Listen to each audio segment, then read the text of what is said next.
Ngadala, ngarari, ngadala, ngarari, ngadala, Baiyoongoo, ngadala, Baiyoongoo, Danadi, nyungo yari, danadi, nyungo yari, unguari, nyuari, wakamuru, wakamuru, wakamuru, wakamuru, nyuari, nyuari. Yono jari, kajangara, kanyara, nyanjol jari, Baiyoongoo, nyungo jari. That was Hazel Cooyou Walgar singing a song in Baiyoongoo. The title of the song translates into English as My Country. Hi, I'm James McElvenny, and you're listening to the History and Philosophy of the Language Sciences podcast, online at hi-fi-langside.net. There you can find links and references to all the literature we discuss. Today we're joined by Ghil Zuckermann, who's Professor of Linguistics at the University of Adelaide in South Australia. Among other things, Ghil is an expert on language revival and reclamation, a field that he calls Revivalistics. In 2020, he published a monograph treating this topic with Oxford University Press under the title Revivalistics: From the Genesis of Israeli to Language Reclamation in Australia and Beyond. So Ghil, what is revivalistics? Or rather, what does it mean to revive a language? Revivalistics is a new comparative, global, transdisciplinary field of inquiry surrounding language reclamation, revitalization, and reinvigoration from any angle possible. For example, mental health, law, anthropology, sociology, politics, colonization studies. What is language revival? You see, language revival is on a spectrum. The most extreme case of language revival is what I call reclamation. Reclamation is when you have no native speakers of the language you're trying to revive. This is in the case of a sleeping beauty like Hebrew. Hebrew was a sleeping beauty, meaning no native speakers, since 135 AD for 1,750 years. Or a dreaming beauty. So a dreaming beauty alluding to Jukurrpa, the Dreamtime, or the dreaming, such as the Barngarla Aboriginal language of Eyre Peninsula. You had no native speakers of Barngarla for, say, 50 years, 60 years since the 1960s. And reclamation is a severe case because you have nobody to listen to who is a native speaker.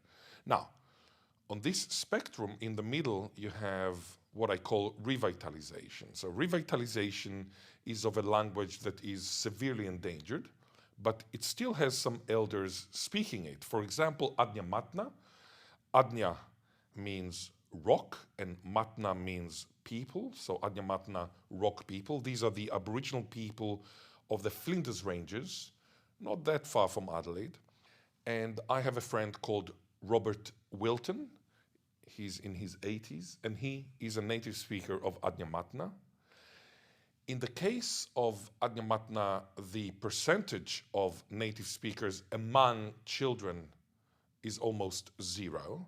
And of course, in order to determine whether a language is endangered, I don't care about numbers. I only care about percentage of children within the tribe speaking the language. So for example, Pidginjara is alive and kicking, even though it is only spoken by 3,500 people, but say almost 100% of kids speak it. Whereas you might have some languages in Africa with 1 million speakers, but they're severely endangered because the percentage of children speaking the language is very low. So is your understanding of a native speaker someone who learns the language in this critical period as it's understood by generative linguists? And in fact, I would say he or she does not learn, but rather acquires automatically. So say I'm a native speaker of Israeli, you're a native speaker of Australian English. We both speak many other languages, but we learn them thereafter. Now, in the kind of other side from reclamation, so we said reclamation, we have revitalization, and then you have reinvigoration. Reinvigoration is when you have a relatively high percentage of kids speaking the language, but still not 100%. The language is endangered. Welsh, maybe Irish, still very endangered, but it's not as bad as Adnyamatna, definitely not as Barngarla. So in the case of revitalization, which is kind of in the middle, and reinvigoration, we can, for example, use a technique called master-apprentice, because we have a master, we have somebody who speaks the language natively. This is in diametric opposition to the case of reclamation, where we have no masters whatsoever. Now, what is the master-apprentice technique? You take a master, usually an old person who is a native speaker of the language, who, as you said, had acquired the language automatically, say, between the age of 0 and puberty. And you ask this master to adopt, if you want, an apprentice. An apprentice is a young person, can be a child, can be a teenager, who do not speak the language, but they would help the master with daily tasks, shopping, etc. And the master would speak to them only in language. So the idea in the case of revitalization and reinvigoration is to reintroduce the language to youngsters who will then become native speakers, or at least speakers. In the case of reclamation, of course, we cannot use the master-apprentice technique, but we can use other techniques. Like, I'm teaching Barngarla, well, I've taught maybe hundreds of workshops in the bush to various communities of Barngarla people. And we neologize together. So, for example, a word for computer, Gaga Bibi Waribirga. So Gaga is head, Bibi is egg. So Gaga Bibi is brain. It's the egg inside the head. And Waribirga is lightning. So it's kind of a lightning or electric brain. So lightning or electric brain. A little bit like Chinese. Yeah, now the Maori, Te Reo Maori, the language Maori, Rorohiko, did the same thing. You might ask yourself, let's forget about Chinese, let's forget about Maori or Ghana. I mean, you ask Barngarla people, okay, how would you like to say computer? And it might well be the case that they will come up with brain and lightning, because I guess there are many other possibilities, but it's a good one. So in the case of Rorohiko in Maori, I would have to research whether there was somebody who was involved in their neologization who had been exposed to Chinese.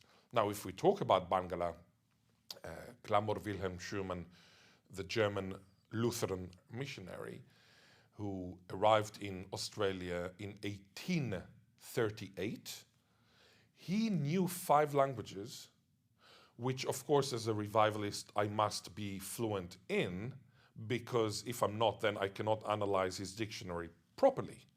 And here you have a historical linguistic angle of revivalistics. He knew German, of course. It was his Mameloschen, or Muttersprache, the mother language, native language. He knew Latin. He knew Greek. He knew Hebrew. And he knew English. These 5 languages are reflected within his 1844 dictionary of the Barngarla language. For example, as a German, he did not have the R sound as phonemic, in the sense that in German you either say Hamburg or Hamburg. It's not the case that if you say r and then r, it means something different. But in Barngarla, r and r are phonemic. So, of course, he might have well failed to notice the difference between r and r. Intriguingly, there is a language near Adelaide called Ngarrindjeri. In Ngarrindjeri, which is, for example, in Victor Harbour, Port Elliot, Murray Bridge, you did have two phonemes. One is R and one is R. But because of emblematicity, what happens today, and I know some Ngarrindjeri people, they forgot about the R phoneme and they pronounce everything with R in order to other Ngarrindjeri from the English, and therefore they say Ngarrindjeri with a R, which is funny because when I say Ngarrindjeri, which is the original pronunciation, they would correct me and say, oh, no, it's Ngarrindjeri. There is no R, it's R. So this is kind of emblematicity, which is a phenomenon that revivalistics would analyze and look at. What is language revival? Are you trying to reclaim the language as it used to be? Of course you might, but you will never get there. We will not be able to reclaim a language as it used to be. It's impossible. So it's not the same thing. And the sources that you're using for language reclamation, so you mentioned an 1844 dictionary, but is that it? Like, are there texts? Because I'm sure that there would be all sorts of aspects of a language that Schumann would have simply not recorded. So how do you fill in all these gaps if your only source is this 1844 dictionary written by a German who wasn't even a native speaker himself? It's a wonderful question, and let me surprise you. There was a language called Nau. Nau, I write it N-H-A-W-O-O, Nau, because the first N is with your tongue outside, so a kind of interdental Nau. But you might find it also as N-A-U-O. Nau only has 3 lexical items remaining, as far as I know. So the first one is Gardu. Gardu means Aboriginal person. The second one is Yanmura. Yanmura in Nau means white fellow. And the third one is Maldabi. Maldabi. Maldabi. Maldabi means devil. Now, you'll be shocked, but recently they published a dictionary with hundreds of words. Now, how did they do it? They replicated words from Barngarla, which is a related language, from Wirangu, a related language. They kind of reconstructed some of the grammatical aspects, looking at Barngarla, etc. So even with 3 words, they're now trying to reclaim their sleeping or their dreaming beauty. A fortiori, in the case of Barngarla, where I actually managed to extract 3,500 words from Clamor Wilhelm Schumann's dictionary. Now, let me just give you some details about the Old Testament. In the Old Testament, you had 8,000 distinct words, types. So this is the Hebrew Old Testament, you mean? Yes, the Hebrew Bible. Out of which 2,000 were hapax legomena, appearing only once, which practically means that we are kind of on shaky grounds when it comes to the meaning of a word appearing only once. So, simplistically speaking, the Hebrew Bible is 6,000 words. Now, Barngarla, 3,500 words. In order to read a newspaper in Mandarin or modern standard Chinese, you need something like 3,700 words. So we are at the level of a language being alive and kicking. Of course, with 3,500 words, you can make up many more words, just like combinations, etc. And this is with no borrowings in the sense of phonetic adaptation of English words, like, say, in some, as you know, in some Aboriginal languages, horse would be uji, because there is no H, there is no S, so horse would be pronounced as uji, or, say, swamp would be pronounced as tuwumba, or tuwumba, as in the town near Brisbane, swamp, tuwumba. So you can also do that, but without that, we already have 3,500 words. Now, Clamor Wilhelm Schumann also wrote a grammar. His grammar is not, say, kind of a Chomskyan modern grammar, but we actually managed to extract a very big grammar out of it. So I would argue that I have all the material needed for a reclamation. In the case of Barngarla, of course, I'm not talking about, intonation in the prosody, sense of, of course, we're not talking about that. We do not have videos, for example, gestures are extremely important. So I guess there's a much deeper question about what even is a language. So I mean, you've been talking mostly about structural features, so like words in particular that you might have in a dictionary, grammar, and then you extended that to prosody and other features of phonology.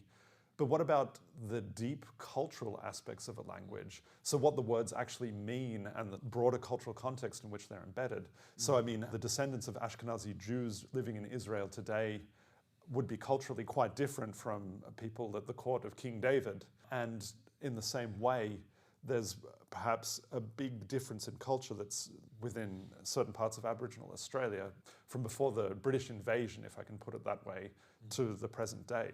So what exactly is it that you're reclaiming or reviving in this broader cultural context? That's a very perspicacious point, because even if we want to go back to the original Weltanschauung, which is very beautifully reflected in language, there have been so many changes post-colonization in the case of Australia that might bar us from doing it. So for example, in the case of Barngarla, if I speak with you and I want to say we, of course I need to use the dual. We have a dual in Barngarla as opposed to English. In English, we don't care if we, it's two people or three people. It's still we, we. In Barngarla, if you are my brother's son, and I want to say we two, I would say ngarini. If you are my sister's son, and I want to say we two, I cannot say ngarini. I have to say ngadlaga. Languages differ not in what they can say, but as we know, in what they must say. You must say in Old Barngarla, ngadlaga, if you are my sister's son, and we must say ngarini if you're my brother's son. So it's kind of a matrilineal as opposed to patrilineal dual. Now in English, not only do you not have a dual, nobody could care less if you're related to each other through the sister or through the brother. Now, why is it important? Because in ancient times, I guess it might have meant some kind of taboos when it comes to marriage, weddings. Nowadays, of course, we are in different times, so we kind of lost it. And by losing the language, we actually lose a lot of our cultural autonomy, spirituality. We lose a lot about intellectual sovereignty. We lose a lot of our soul, metaphorically speaking, and by reconnecting with language. Of course, we are not going to revive all the cultural traits that used to be, but it gives some kind of pride. I think that every nationalist movement or every national movement, for example, in the case of Zionism, strives for ancientness. You wanted, if you were Eliezer ben Yehuda, the father of Israeli or of the Hebrew revival, you wanted to be as ancient as possible. Eliezer ben Yehuda's dream was to speak like a biblical Jew. And therefore he envied the Arabs with a ha, with a ta, with a a, with a ta. My name Gilad was like that pronounced in Hebrew. Nowadays everybody pronounces it Gilad. A little bit like Julia Gilad, Gilad. And some Aussies write it with an R, Gilad, as in Gilad. Look, this was his dream. But of course, you cannot ignore your most recent heritage. In the case of Jews coming to Israel after the Holocaust or before the Holocaust in the fin de siècle, it was Yiddish. Even though Eliezer ben Yehuda hated Yiddish, his mameloshen, his mother tongue, he could not avoid its shackles. So this kind of cultural renewal has its limits, and we should not lament it. We should embrace the new hybridic language, we should not chastise the new speakers. We should never say, give us authenticity or give us death, because if we say that, as some elders in the Tiwi Island, near Darwin said, if you say that to the young people, give us authenticity or give us death, you will end up with death. You will end up with the young people resorting to the colonizer's language, namely English or Australian or Stryan, rather than speaking kind of a different or a hybridic form of Tiwi. I have a friend, Timothy Karetu, in Aotearoa.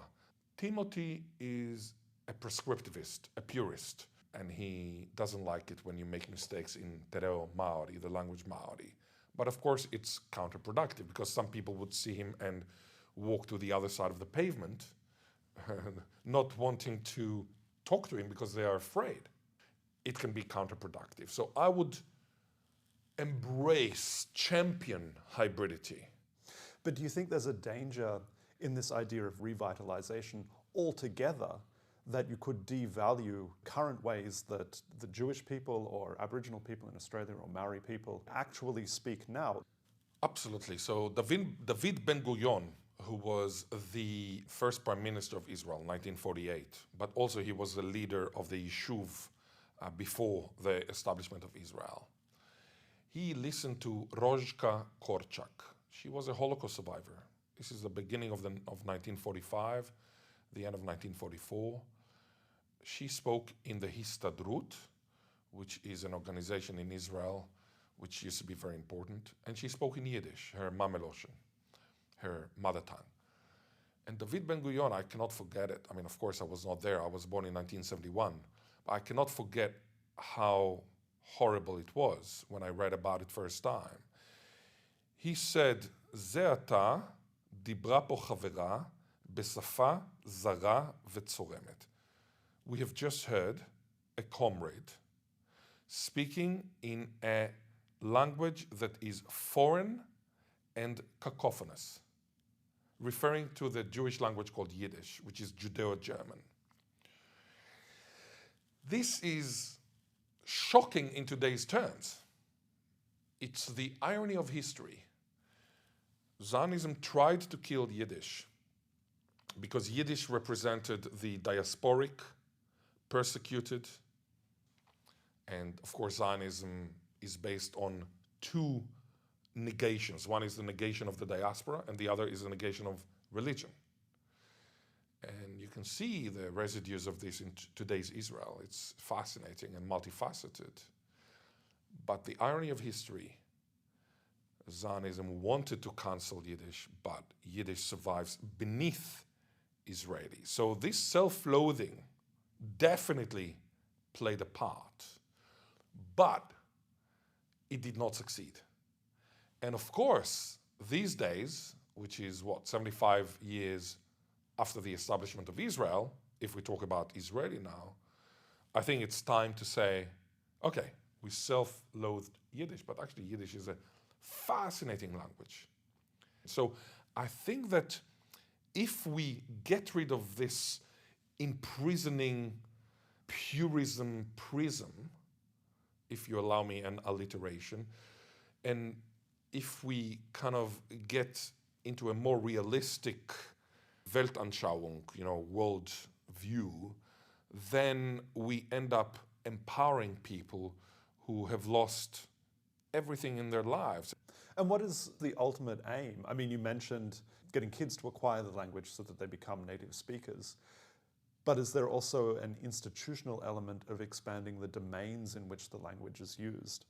Because if kids were just speaking at home, like in the family, that is a relatively limited domain. Like if you look at the example of Israel again, modern Hebrew or Israeli is a language that is used in all domains of life. So in education, the government, business, and so on. It's a wonderful point, and the answer is, what do the custodians want? The custodians are the language owners. We are facilitators. We are revivalists, but the custodians are at the wheel. They can decide to go the full Monty, meaning to have their grandchildren native speakers of the Neo-Barngarla or the Neo-Baiyoongoo or the Neo language. They can also decide, we don't care about native speech, we want a post-vernacular phase, just like Yiddish in America. Most Jews in America would know the word schlepp, like to take one thing from one place to another, or to take yourself from. Jews in America would know this, but they would not know how to speak Yiddish. I'm not talking about the ultra-Orthodox of New York. Of course, they do speak Yiddish natively, but I'm talking about the secular Jews. It's post-vernacular, as my friend Jeffrey Chandler coined, post-vernacular. Or Te Reo Maori in New Zealand is post-vernacular. Every Maori knows whakapapa, heritage. Every Maori knows iwi, which is a canoe or a tribe. Every Maori knows whanau. Whanau is like the family, or the chamula. Every Maori would know Te Taurawhiri, the Maori Language Commission, which is like a bundled rope, you know. But how many Maori, what is the percentage of Maori kids speaking Maori or speaking Maori natively? Very low percentage. It's a severely endangered language. So coming back to the Aboriginal custodians, they can say, look, we want to know 100 words. We don't need more than that. They can also say, you know what we want? We want our language to be the official language of the region. Currently in New Zealand, you have two official languages, Te Reo Maori, the language Maori, and, surprise, the New Zealand Sign Language. English is not de jure, it's de facto. Australia has no official languages. Singapore has 4, Mandarin, English, Malay, and Tamil. Australia has 0. I would argue that Australia must have 401 approximately official languages, 1 Australian Sign Language, and 400 Aboriginal languages. Of course, English is de facto, but it doesn't need to be de jure. So, Barngarla should be the official language of Gallinyala. Now, what is Gallinyala? Port Lincoln. How many people know that Gallinyala is Port Lincoln? Well, more and more so, because now we've managed to convince the council, etc., to put signs. And there is a sign, Gallinyala. And now more and more people know that Gallinyala means Port Lincoln. But until recently, nobody knew, except us, including Aboriginal people, they didn't know. And Goodnada is Port Augusta. So we also need not only to officialize the language, but also to change the landscape, the linguistic landscape. Don't forget that in Aboriginal spirituality, there is a Trinity, not Il Padre, Il Figlio e lo Spirito Santo, not that Trinity, but the land, the language, and the people. The land, it does not belong to the people. Rather, the people belong to the land. The language belongs to the land. So if you speak to a kangaroo in Gallinyala, Port Lincoln, you need to speak Barngarla. You cannot speak Ghana. The kangaroo, according to that spirituality, would not understand you. It would understand Barngarla because both belong to the land. Yeah.